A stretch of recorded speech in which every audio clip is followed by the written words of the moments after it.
I heard a shapeshifter transforming in the dark. It sounded like bones breaking and reassembling instantly. That's what Tom Callahan told me when I found him standing outside his ranch at 3 in the morning, eyes wide, trembling like a man who'd seen the face of something he didn't have words for. Tom was a cattle rancher in the hill country of West Texas, a man whose hands had worked leather and iron for 43 years, whose faith had been as steady as the fence posts he drove into dry earth every summer. But that night, everything he thought he knew about the world, about God, about the shape of reality itself, came undone in the span of a single breath. This is his story. Or maybe it's yours. Maybe it's the story we've all been trying not to hear, the one that waits in the silence between prayers, in the pause before we turn off the light and face the darkness alone.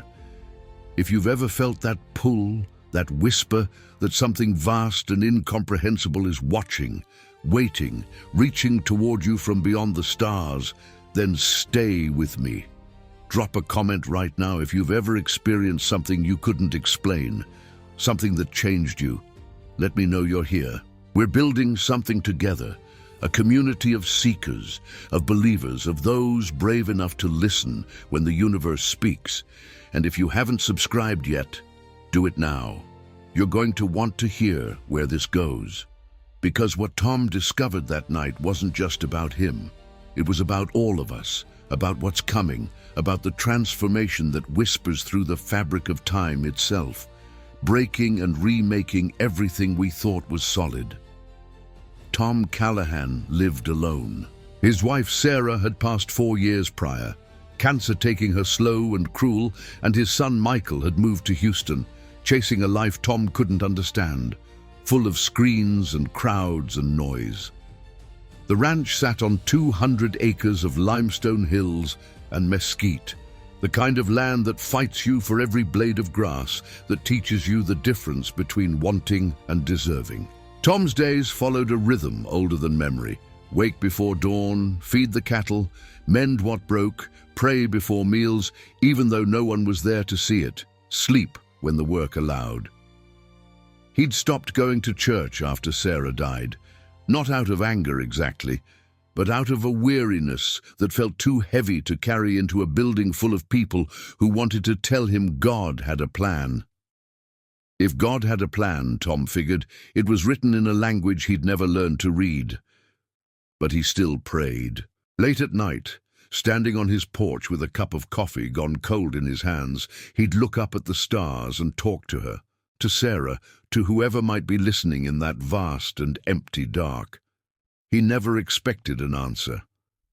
Until the night the stars answered back. It started with the silence. Tom noticed it first because silence in the hill country is never complete. There's always something. Wind through the scrub oak, cattle lowing in the distance, coyotes singing their jagged songs to the moon. But that night, the world went still in a way that felt wrong, like the air itself was holding its breath. Tom was sitting on his porch, same as always, coffee in hand, eyes on the horizon where the last bruise of sunset was fading into black. And then the sky tore open. Not literally, not the way you'd think. There was no light, no sound, no cosmic spectacle. Instead, there was a feeling, a pressure in his chest like the moment before lightning strikes, like standing too close to something infinite and being recognized by it. Tom stood up, the mug falling from his hand and shattering on the wooden boards, but he didn't hear it break. He was already walking, his feet carrying him down the porch steps and out into the yard, pulled by something he couldn't name, something that felt like gravity but came from above instead of below. The field beyond his house was empty. At least, it should have been. But standing there, maybe 50 yards out, was a shape. At first, Tom thought it was one of his cattle, some cow that had wandered through a gap in the fence. But as he got closer, his heart hammering now, his breath coming short, he realized it wasn't moving the way cattle move. It was too still, too deliberate, like it was waiting for him specifically, like it had been waiting for hours or years or forever. Tom stopped about 20 feet away, and that's when he heard it. The sound of bones breaking, not the sharp crack of a fracture, but something deeper, wetter, the sound of structure collapsing and reforming, of matter obeying rules that didn't belong to this world. The shape began to change. In the moonlight, Tom could see it shifting, folding in on itself, limbs retracting and extending, joints bending in directions that made his stomach turn. It wasn't painful.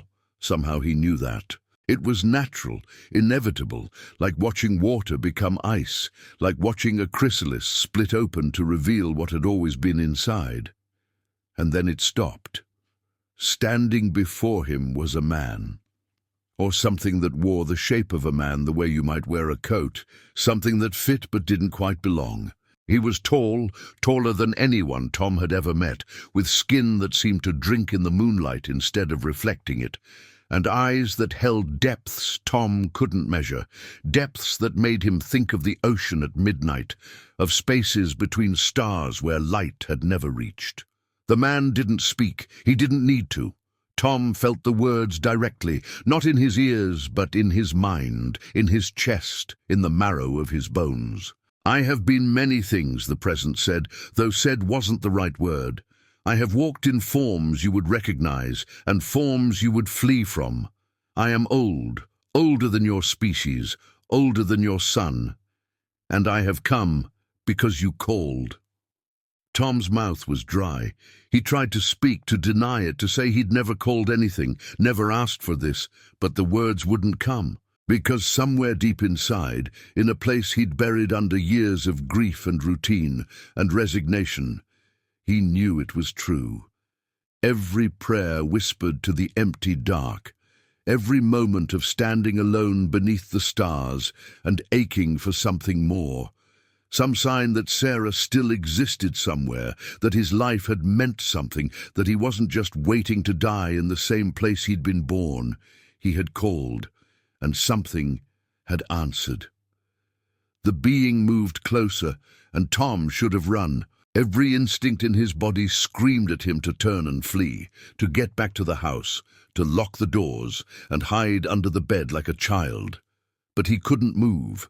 Not because he was paralyzed, but because he didn't want to. There was something in the presence of this thing, this shapeshifter, this impossible visitor, that felt like coming home after a lifetime of wandering. "You want to know what I am," it said. And again the words weren't words but understanding, pure and immediate. "Your people have many names for us, angels, demons, gods, watchers, travelers. None of them are wrong. None of them are complete. We are what you might become if you survive what is coming. We are what your species was always meant to reach for. We are the bridge between flesh and spirit, between the earth that made you and the heaven you dream of." Tom found his voice, though it came out as a rasp, barely human. "Are you from God?" The being tilted its head, and something that might have been a smile crossed its face, though the expression didn't quite fit the geometry of human features. "God," it repeated, tasting the word. "Yes and no. We are from what you call God, the way a river comes from the ocean. We are not separate from the source, but we are not the source itself. We are the messengers, the shapers, the ones who prepare the way." Tom's legs gave out and he sank to his knees in the dirt, but he didn't feel weak. He felt lighter than he had in years, like something that had been pressing down on him. His whole life had suddenly lifted. "Why me?" he asked, and he hated how small his voice sounded, how desperate. "I'm nobody. I'm just a man who tends cattle and waits to die." The being knelt down in front of him, and its eyes, those impossible eyes, met his. "You are everyone," it said. "You are every man and woman who has ever stood beneath the stars and felt the pull of something greater. You are the farmer who plants seeds he will never see harvested. You are the shepherd who guards what is not his. You are the witness. And in the time that is coming, witnesses will be needed." Tom felt tears on his face, hot and unexpected. He hadn't cried since Sarah's funeral, had promised himself he wouldn't waste water on grief when the land needed it more. But this wasn't grief. This was something else, something that felt like a dam breaking inside him, years of loneliness and doubt and quiet desperation pouring out into the dirt. "What's coming?" he whispered. The being stood, pulling Tom up with it, and when their hands touched, Tom felt electricity, or something beyond electricity, something that sang in frequencies his body wasn't built to hear, but recognized anyway, the way a tuning fork recognizes its note. "The transformation," it said. "Your scriptures call it many things, the rapture, the second coming, the day of judgment, but it is not what your preachers have told you. It is not fire and destruction, not punishment and reward. It is an opening, a door, a chance for your species to step through into what you were always meant to be." The night around them seemed to deepen, the stars growing brighter, closer, like they were leaning down to listen. Tom could feel his heart beating in his chest, steady now, strong, like it had found a rhythm it had been searching for his whole life. "I don't understand," he said. "If this is real, if you're real, why now? Why not 1,000 years ago? Why not tomorrow?" The being released his hand and stepped back, and as it did, its form began to shift again, bones and sinews rearranging beneath skin that rippled like water. "Because time is not a line," it said, and its voice was changing too, becoming deeper, more resonant, like it was speaking from the bottom of a well. "It is a spiral, a pattern, and patterns repeat until they are learned. Your species has been here before, at this threshold in ages you have forgotten. You built towers that touched the sky. You spoke with us face to face, and each time you chose fear over faith, control over surrender. Each time you fell, but the pattern is patient. The spiral turns, and now, at the end of this age, you are being given another chance." Tom watched as the being continued to transform, its human shape melting away to reveal something beneath, something that hurt to look at directly, not because it was ugly, but because it was too beautiful, too complex, like trying to hold the whole of creation in your mind at once. "What do I need to do?" he asked, and he was surprised by how calm he felt, how certain. The being's form stabilized, settling into something that was neither animal nor angel, but something in between, something with wings that weren't quite wings, and eyes that multiplied and spiraled like fractals. "You need to remember," it said. "You need to carry what you have seen tonight into the daylight world. You need to tell the others, not with words, because words will fail you, but with your presence, with the way you move through the world. You need to become a living testament to the truth that heaven and earth are not separate, that what you call divine has always been reaching toward you, waiting for you to reach back." Tom stood there in the field, his boots sinking into the soft earth, and felt something shift inside him, some fundamental understanding clicking into place. He thought about Sarah, about the way she used to tell him that faith wasn't about knowing, it was about trusting. He thought about the church he'd stopped attending, about the sermons that had always felt hollow to him, about how religion had seemed like a set of rules designed to keep you small, to keep you afraid. But this presence standing before him, this messenger from beyond the stars, it didn't want him small, it wanted him vast. It wanted him to remember that he was made of stardust and spirit, that the atoms in his body had been forged in the hearts of dying suns, that the breath in his lungs was borrowed from an atmosphere that had been cycling for billions of years, carrying the same molecules that had once filled the lungs of prophets and kings and beggars and saints. "I've been alone," Tom said, and it wasn't a complaint, just a fact, something that needed to be spoken out loud. "Since Sarah died, I've been so alone." The being's eyes, all of them, seemed to soften. "You have never been alone," it said. You have been wrapped in the arms of the infinite since the moment you drew your first breath. But you could not feel it because you were taught to look for God in buildings made of stone instead of in the beating of your own heart. You were taught to seek heaven in the afterlife instead of recognizing it in the space between one breath and the next. The loneliness you felt was not abandonment. It was the ache of remembering, of your soul recognizing that it came from somewhere vast and was being called back home. The sky above them began to change. Tom looked up and saw the stars moving, not randomly but in patterns, constellations he'd known his whole life rearranging themselves into shapes that felt both ancient and newborn. The being followed his gaze. "They are watching," it said. "They have always been watching. Every civilization that has ever looked up at the night sky and wondered if they were alone has been seen, has been known, has been loved. Your species is young, Tom Callahan, young and frightened and beautiful in your fear. But you are not alone in the cosmos. You have never been alone. And soon, very soon, you will not be able to deny it any longer." Tom felt a question forming, something about Jesus, about the Bible, about whether everything he'd been taught was true or false or something in between. But before he could speak, the being raised a hand, and the question dissolved. "Your teacher," it said, and Tom knew immediately who it meant. "The one you call the Christ.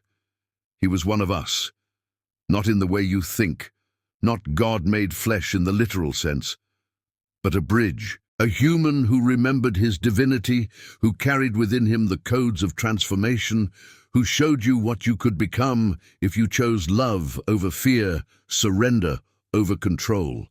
He was not the only one. There have been many: Buddha, Muhammad, Krishna. Teachers who carried the same light, who spoke the same truth in different tongues to different peoples. They were not competitors for your worship. They were collaborators in your awakening." Tom's mind reeled. This wasn't heresy, not exactly. It was bigger than heresy. It was a recontextualization of everything he thought he knew about God and faith and salvation. "But the church," he started, and the being cut him off gently. "The church is a building," it said, "a useful one sometimes, a community where people gather to remember what they've forgotten, but it is not the source. It is a finger pointing at the moon. And too often, your species has worshipped the finger and forgotten to look at what it's pointing toward." Tom thought about the sermons he'd heard, about eternal damnation and being saved, about how you had to believe the right things and say the right prayers, or you'd be cast into hell forever. And he thought about Sarah, about how kind she'd been, how she'd fed every stray dog that wandered onto the property, how she'd never said a cruel word about anyone, how she'd died whispering his name. If she wasn't in heaven, whatever heaven was, then the whole system was broken. "What about Sarah?" he asked, and his voice cracked. "Where is she?" The being stepped closer again, and this time when it touched him, Tom felt a warmth spreading through his chest, a presence that was unmistakably her, unmistakably the woman he'd loved for 26 years. "She is here," the being said. "She is everywhere. She is in the soil beneath your feet because her atoms have returned to the earth. She is in the air you breathe because her last exhale is still circling the planet. She is in the stars because the energy that animated her, the consciousness that made her who she was, is eternal and indestructible. She has not gone anywhere, Tom Callahan. She has only changed forms. And when your transformation comes, when you step through the door that is opening, you will understand that death is not an ending. It is a metamorphosis. It is the cocoon breaking open to reveal wings you didn't know you had."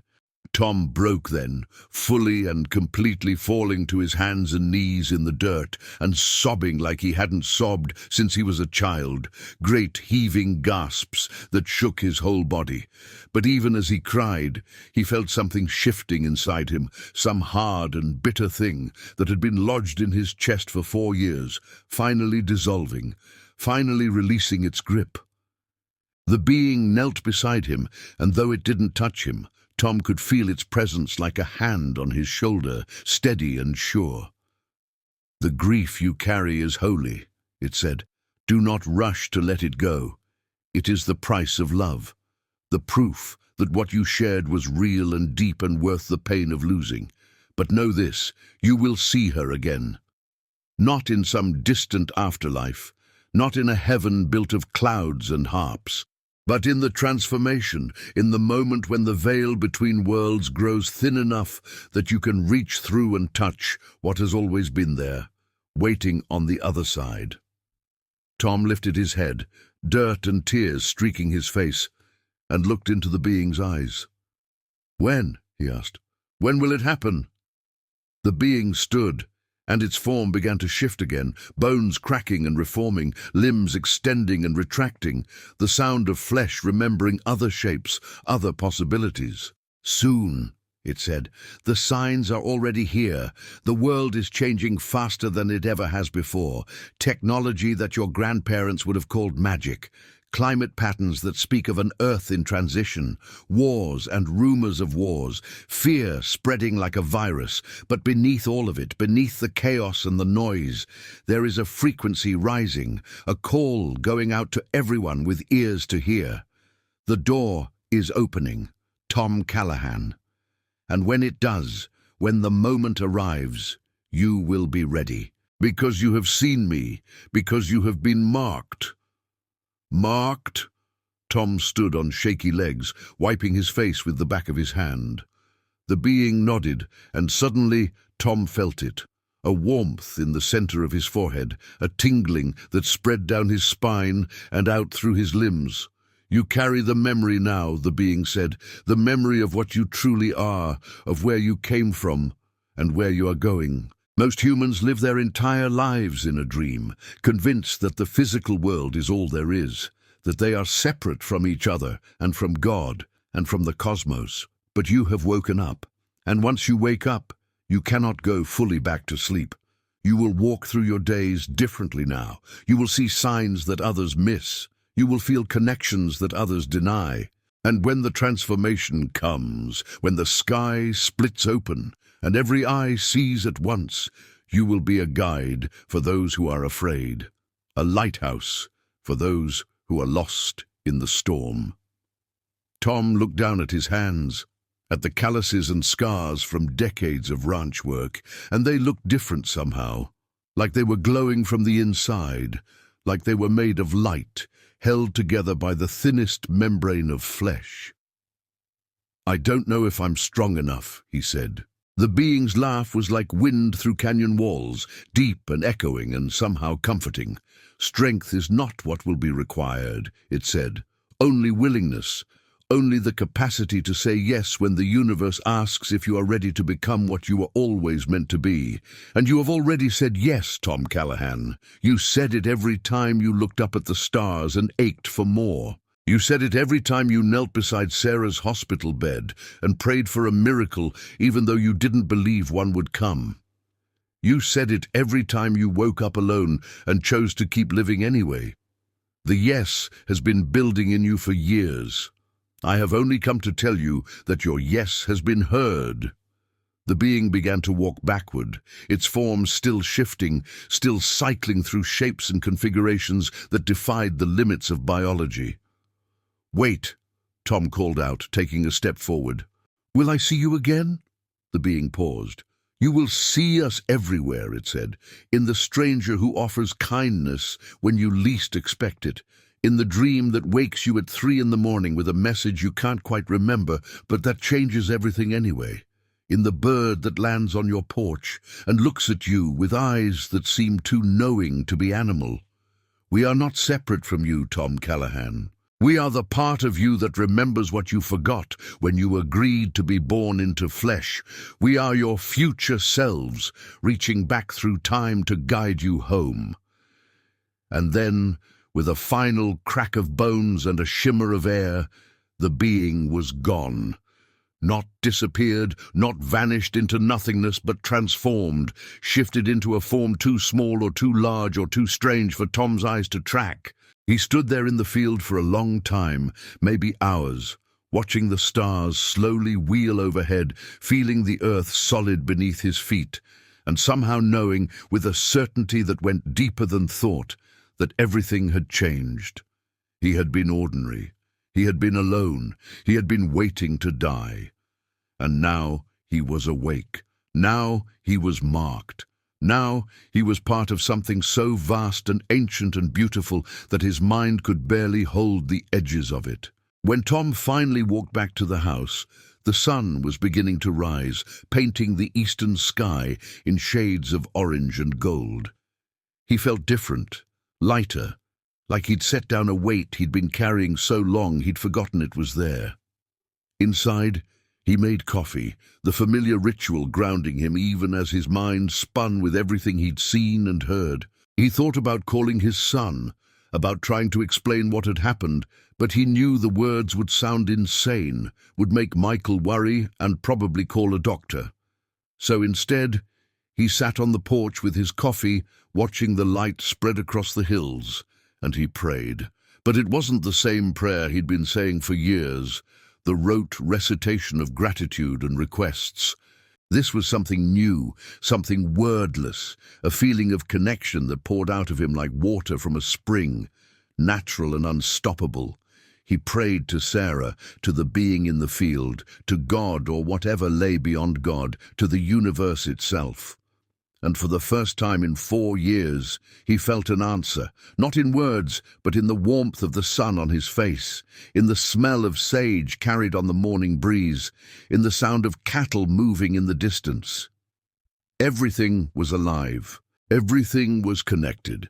Everything was exactly where it needed to be. The days that followed were strange.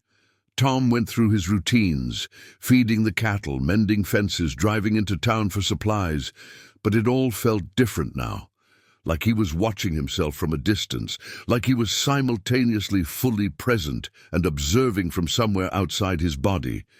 People noticed. At the feed store, old Bobby Jenkins asked if he was feeling all right, said he looked different, younger maybe, or just less tired. Tom smiled and said he'd been sleeping better, which wasn't exactly true. He barely slept at all anymore. But it wasn't exhaustion that kept him awake. It was exhilaration.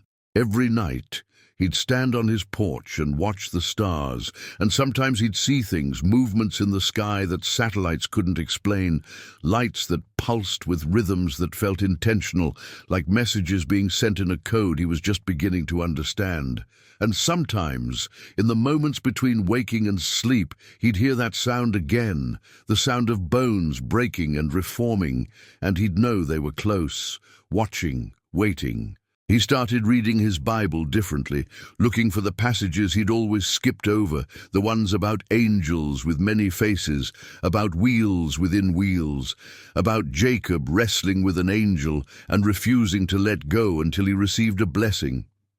He read about Ezekiel's visions, about strange creatures and living fire, and he understood with a clarity that felt like remembering that these weren't metaphors, weren't symbolic language meant to convey spiritual truths.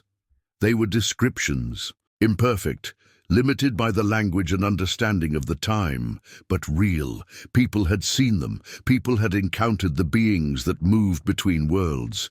And the church had spent 2,000 years trying to domesticate those encounters, to fit them into boxes labeled good and evil, saved and damned, us and them. Tom started going back to church, not because he thought he'd find answers there, but because he wanted to see it through new eyes. Pastor Hendricks was a good man, earnest and kind, who'd visited Tom dozens of times after Sarah died, bringing casseroles and condolences and gentle invitations to return to the fold.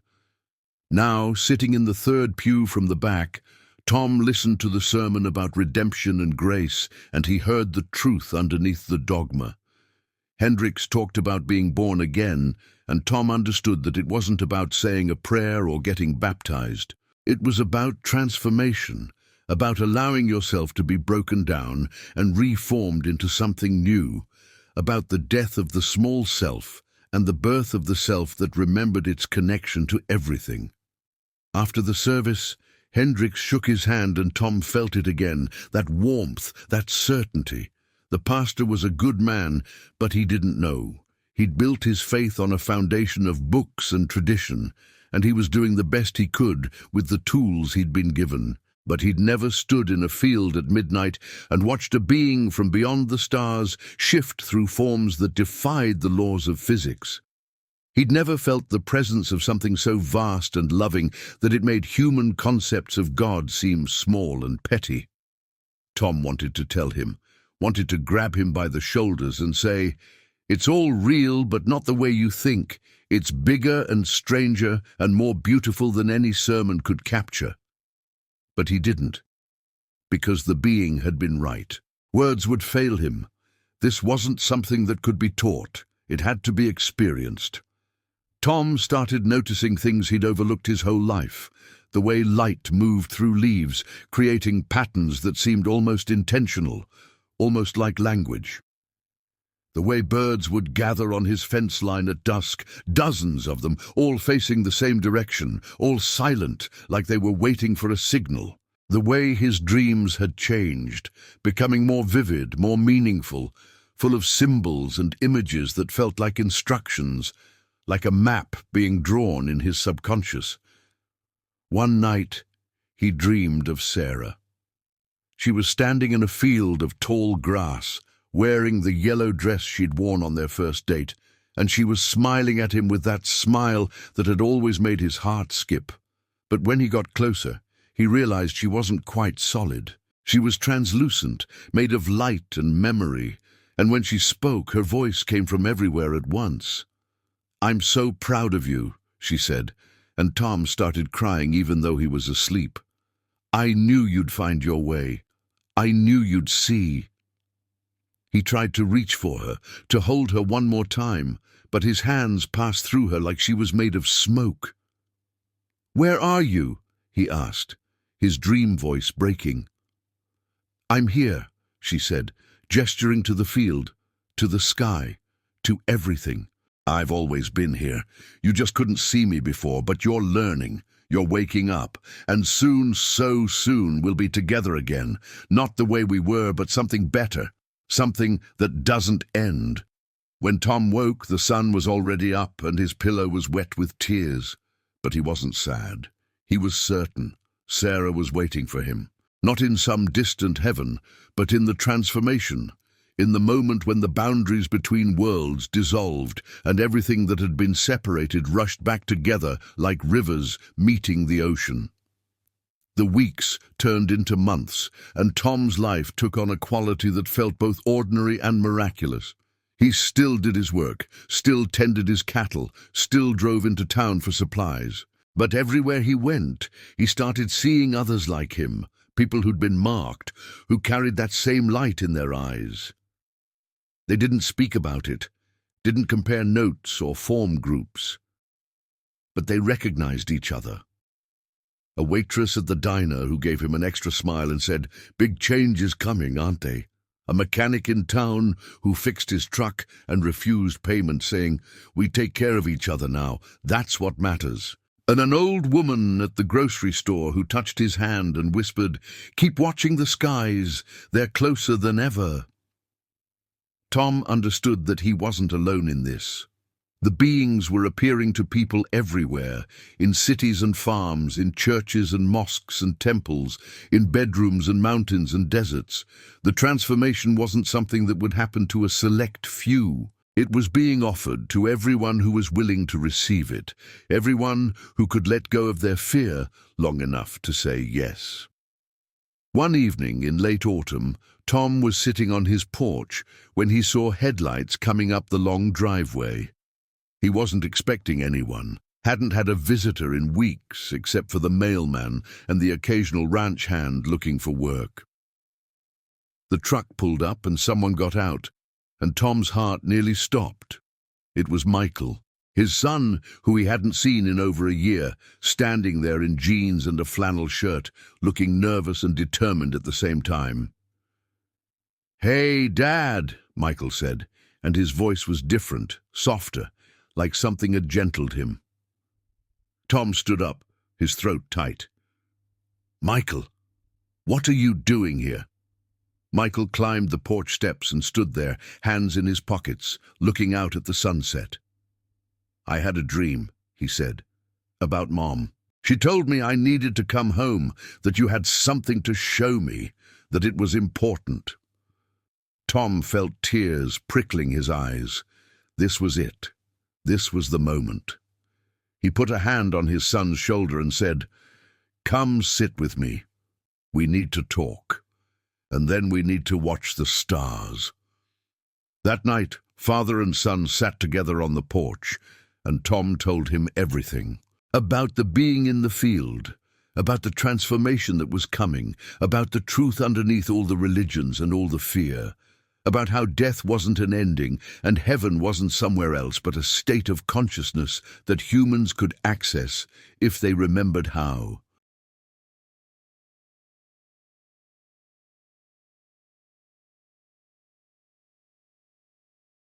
Michael listened, and Tom could see the skepticism warring with something deeper, some part of Michael that wanted to believe, that was tired of the cynical materialist worldview that had been drilled into him by college and career and culture.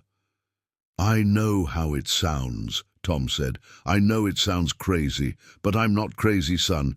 I've never been more sane in my life." Michael was quiet for a long time, staring out at the dark hills.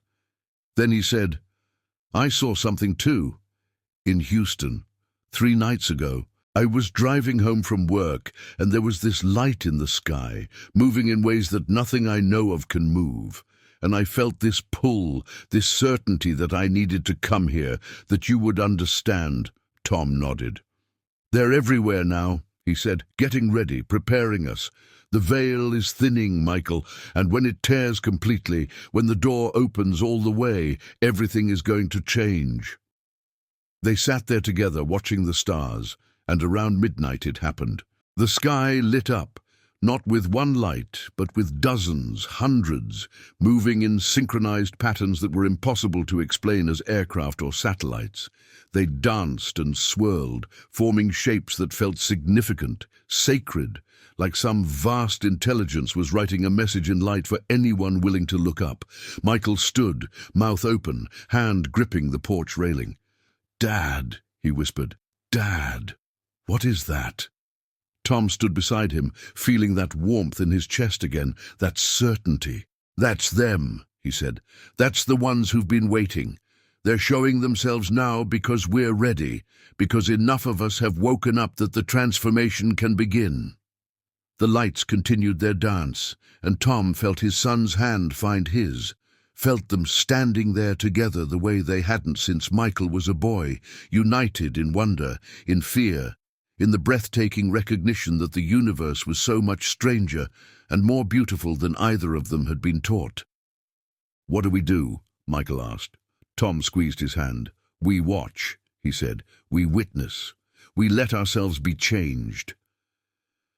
The lights continued for nearly an hour, and when they finally faded, drawing back into whatever dimension they'd emerged from, Tom and Michael stood in silence, both of them trembling, both of them irrevocably altered.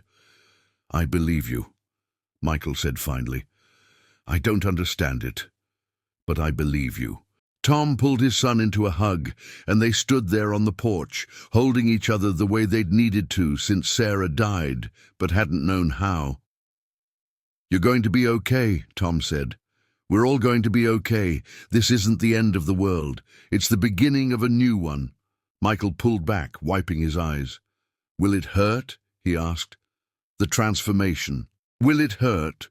Tom thought about the being, about the sound of bones breaking and reforming, about metamorphosis and cocoons and butterflies. I don't know, he said honestly. Maybe. But I think it's the kind of pain that leads to something better. Like being born, like learning to walk, like every hard thing we've ever done that made us stronger. Michael nodded, and they went inside, and for the first time in years, the house didn't feel empty. The months that followed brought more visitors. Word spread somehow, through channels Tom didn't fully understand, that his ranch was a place where people could come, if they'd seen things, if they'd been marked, if they needed to be around others who understood. He never advertised, never put up signs or created websites, but they came anyway. A young mother from Oklahoma whose daughter had been healed of leukemia after seeing a being of light in the hospital room. An elderly truck driver from Arkansas who'd been saved from a highway wreck by something he couldn't explain, something that had lifted his rig off the road and set it down gently in a field. A college professor from Austin who'd been an atheist until she'd experienced a vision while hiking alone in the mountains. A vision of interconnectedness so profound it had shattered every certainty she'd built her life on. They came, and they sat on Tom's porch, and they shared their stories. And Tom listened, feeling that warmth growing in his chest, that connection spreading like roots through soil, binding them all together into something that felt like the early church must have felt, before it became an institution, when it was just people gathering because they'd encountered something that changed them and they needed to be around others who'd felt the same change. No one talked about starting a movement or building a church or converting the masses. They all understood, intuitively, that this wasn't something you could force on anyone. It was something you had to experience for yourself. All they could do was live differently, love more openly, look at the world with eyes that saw the sacred in everything, and trust that when the transformation came, those who were ready would step through. Tom's health began to change. He'd always been strong for his age, capable of a full day's work despite being in his 60s, but now he felt even better. His old injuries stopped aching. His vision sharpened. He needed less sleep, but felt more rested. Others reported the same thing, this inexplicable vitality, like their bodies were being prepared for something, like they were being upgraded at the cellular level. The skeptics in town, the ones who still went to the regular church and dismissed the lights in the sky as government experiments or mass delusions, they noticed too. Some were curious, asking questions with genuine interest. Others were hostile, calling Tom and his visitors cultists, warning people to stay away. Pastor Hendricks came out to the ranch one afternoon, concern etched on his face. "Tom," he said, sitting across from him at the kitchen table, "people are worried about you. They're saying you're starting some kind of New Age religion, that you're leading people astray." Tom poured them both coffee and smiled. "I'm not leading anyone anywhere," he said. "I'm just sharing what I've experienced, what I know to be true. Isn't that what Jesus told us to do, to testify to what we've seen?" Hendricks frowned. "But what you're describing, these beings, this transformation, it doesn't align with Scripture. It sounds like deception, Tom, like the enemy trying to pull you away from the true faith." Tom took a sip of his coffee, considering. "What if," he said slowly, "what Scripture describes is the same thing I'm describing, just filtered through the understanding of people 2,000 years ago who didn't have the language to explain it any other way?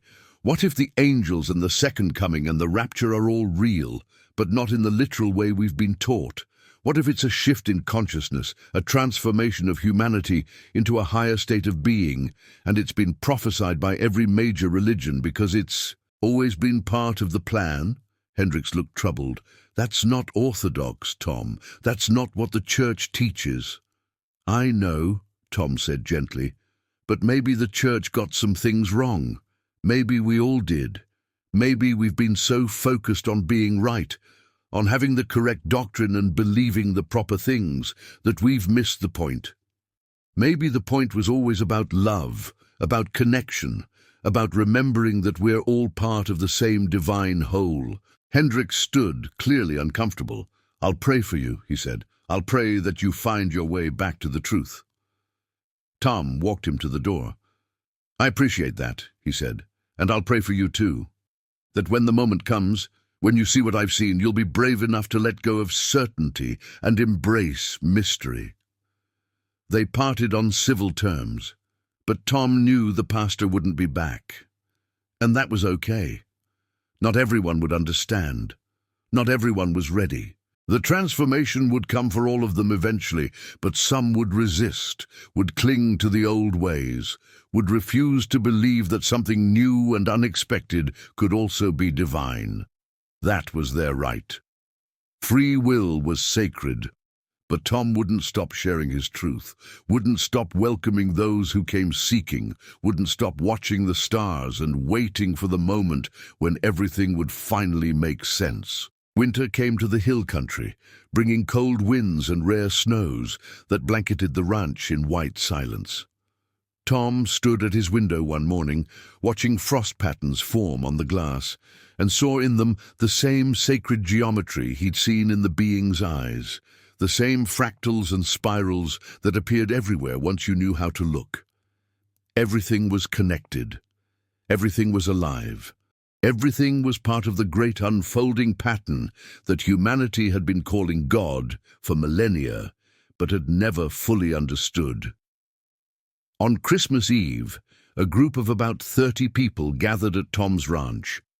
They weren't there for a traditional service or to exchange gifts. They were there because it felt right, because gathering on a night when so much of the world was celebrating the birth of a savior seemed appropriate for people who understood that rebirth wasn't a one-time event, but an ongoing process, a spiral of deaths and resurrections that turned the soul toward ever greater light. They built a fire outside despite the cold and stood around it, sharing stories and songs and silence. Someone brought a guitar. Someone else brought bread and wine. And they shared it not as ritual, but as sustenance, as reminder that the physical and spiritual were not separate, that every meal could be a communion if you ate with awareness. And as midnight approached, as the stars burned cold and bright above them, Tom felt it again, that presence, that certainty. The beings were close, watching, approving, loving them with a love that was impersonal and infinite, the way the sun loves everything it shines upon. And then Michael spoke. He'd been quiet most of the evening, standing close to his father, holding a cup of wine he'd barely touched. But now he stepped forward into the firelight, and his face was radiant.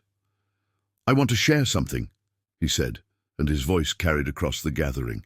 "I spent most of my life thinking that faith was for weak people, for people who couldn't handle the randomness of the universe, who needed to believe in some cosmic parent watching over them. I thought I was smarter than that, more evolved.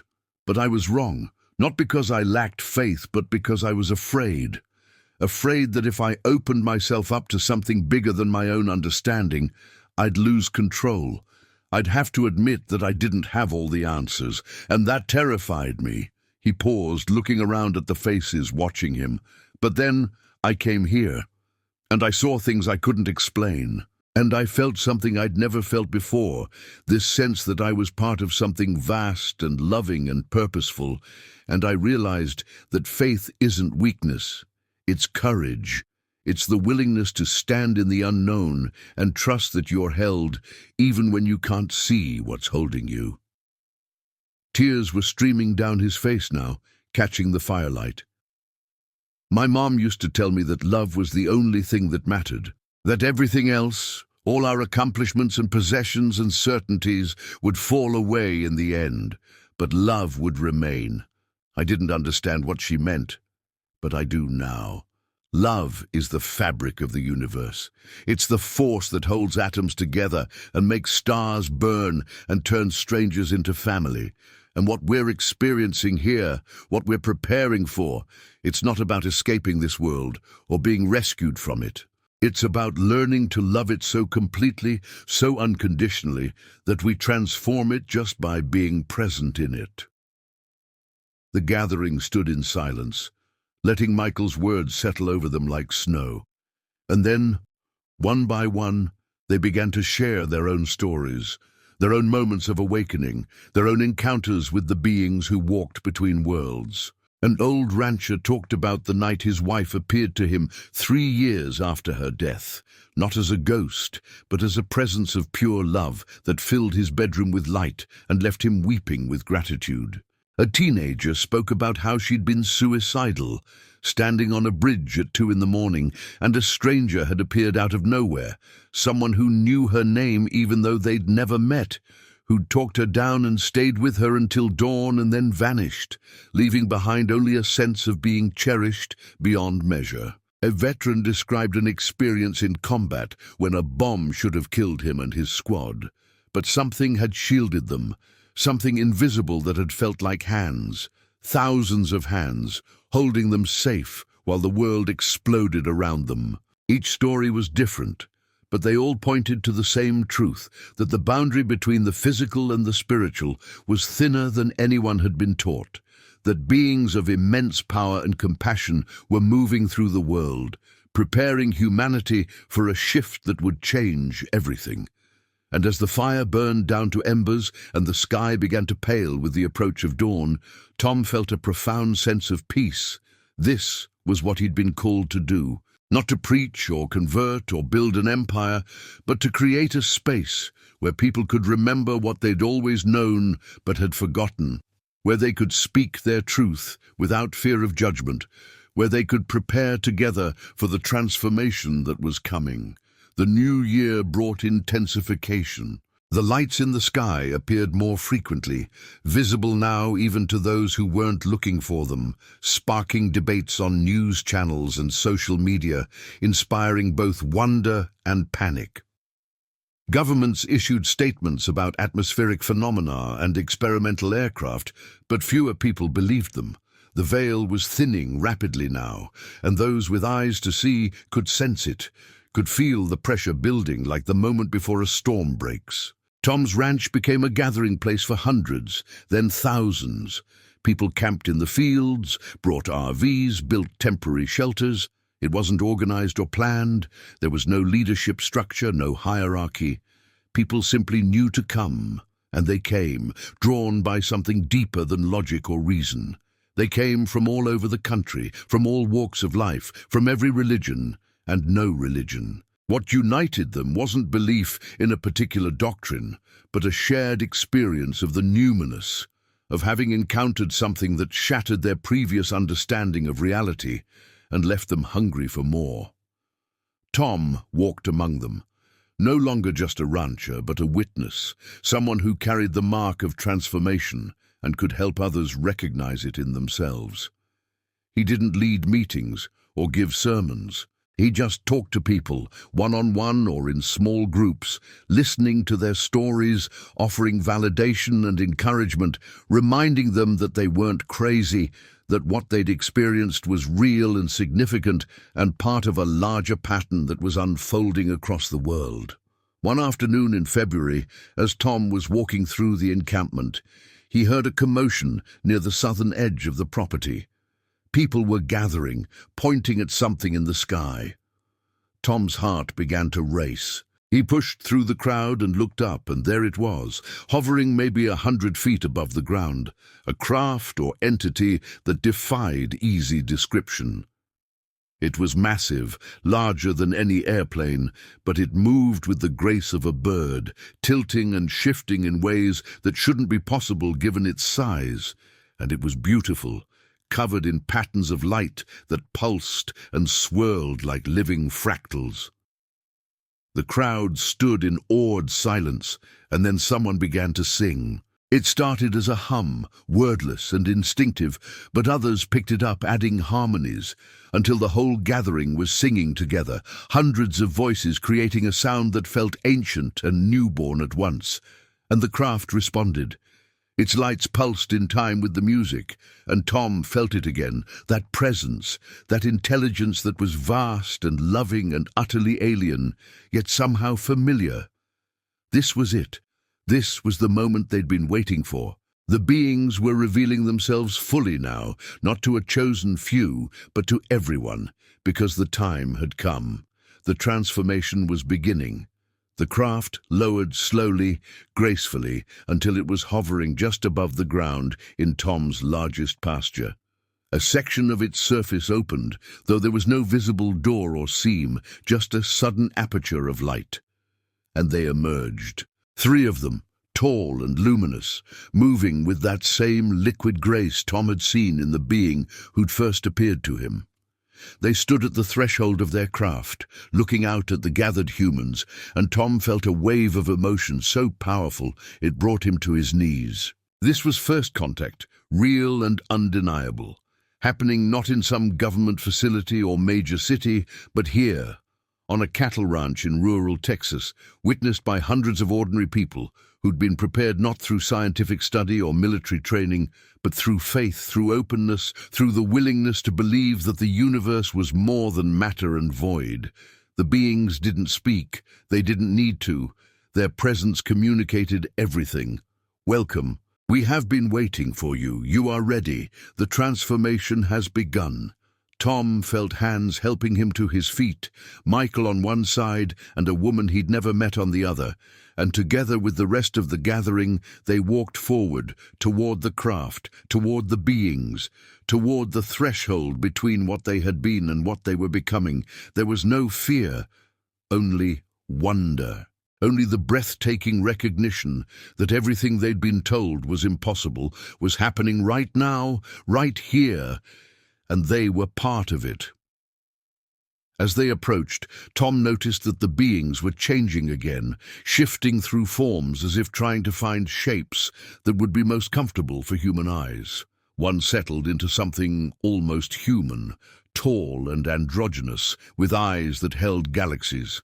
Another became more abstract, a pillar of light and geometry that hurt to look at directly, but filled him with warmth when he turned his gaze toward it. The third remained fluid, cycling through animal shapes, human shapes, shapes that had no earthly reference, as if demonstrating that form itself was just a choice, just one option among infinite possibilities. Tom stepped forward, representing not himself, but all of them, all the seekers and doubters and broken-hearted believers who'd been called to this moment. "We're ready," he said, and his voice didn't shake. "We've been waiting for you. We've been preparing." The human-shaped being inclined its head. And then, for the first time, Tom heard one of them speak out loud, not telepathically, but with a voice that resonated in the air, in his bones, in the very fabric of reality. "You have done well," it said, and its voice was like music, like the sound the universe might make if you could hear it all at once. "You have remembered. You have opened. You have chosen love over fear. And now, the door that has been closed for so long is opening again. What comes next will not be easy. Many will resist.